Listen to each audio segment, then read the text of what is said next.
ఇచ్చిన హామీలు అమలు పరుచుకుంటూ ముందుకు పోయేటువంటి సందర్భం. జూబ్లీహిల్స్ ఎన్నికల్లో కూడా మేము అదే చెప్పినాం.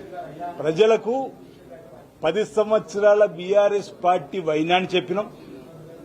ఆ 10 సంవత్సరాలు బీఆర్ఎస్ పార్టీలో యువరాజుగా మున్సిపల్ శాఖ మార్చుకున్న కేటీఆర్ గారు వైఫల్యం చెప్పినాం.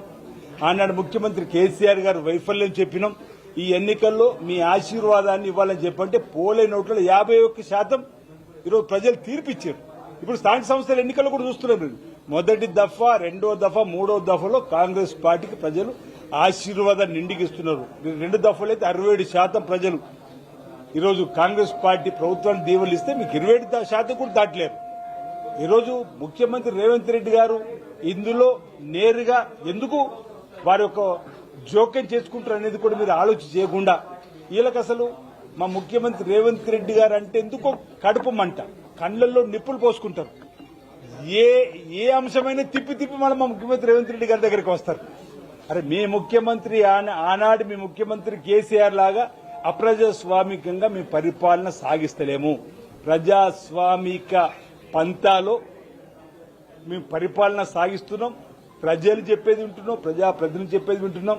ఈరోజు స్పీకర్ గారు కూడా ఆ రోజు ఈ పార్టీ ఫిరాయింపుల అంశానికి సంబంధించినటువంటి మా శాసనసభాపక్ష నాయకులుగా ఉన్నటువంటి ఆనాటి ప్రతిపక్ష నేతలు ఉన్నటువంటి మా జానారెడ్డి గారు, బట్టి విక్రమార్క గారు మీ దగ్గరకు వస్తే కూడా దొరకని సందర్భాలు. అసలు ఆనాడు మీరు అసలు ఎవరైనా పట్టించుకుని ప్రజాస్వామ్యాన్ని పట్టించుకున్న పాపన వేరా మీరు అంటున్నారు. ఈరోజు సుప్రీంకోర్టు చెప్పినటువంటి తీర్పు ప్రకారం కూడా ఈరోజు మా ఇక్కడ ఉన్నటువంటి గౌరవ స్పీకర్ గారు ఈరోజు ఈ కార్యక్రమాన్ని సావధానంగా విని విపక్షాలు విని తీర్పు ఇస్తే కూడా మాకు అనుకూలంగా రాలేదని చెప్పని ఈ విధంగా మాట్లాడడం విమర్శలు సరైనది కాదు.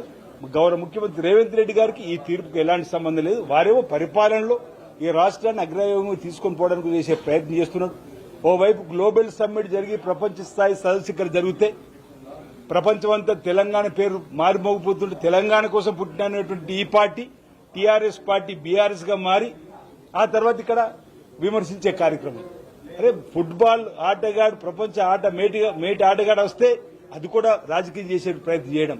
తెలంగాణ సంపద సృష్టించడానికి ఈరోజు మీరు అప్పుల కుప్ప రాష్ట్రంగా మార్చిపోయినా తెలంగాణ రాష్ట్రం అభివృద్ధి పత్రంలో తీసుకుని పోయే ప్రయత్నం చేస్తున్నటువంటి మా ముఖ్యమంత్రి గారి తీరుతెన్నుల్ని మీరు గమనించాలి తప్ప ఈ విధంగా వ్యక్తిగత విమర్శ చేయడం సరికాదని సందర్భం తెలియజేస్తా ఉన్నాను.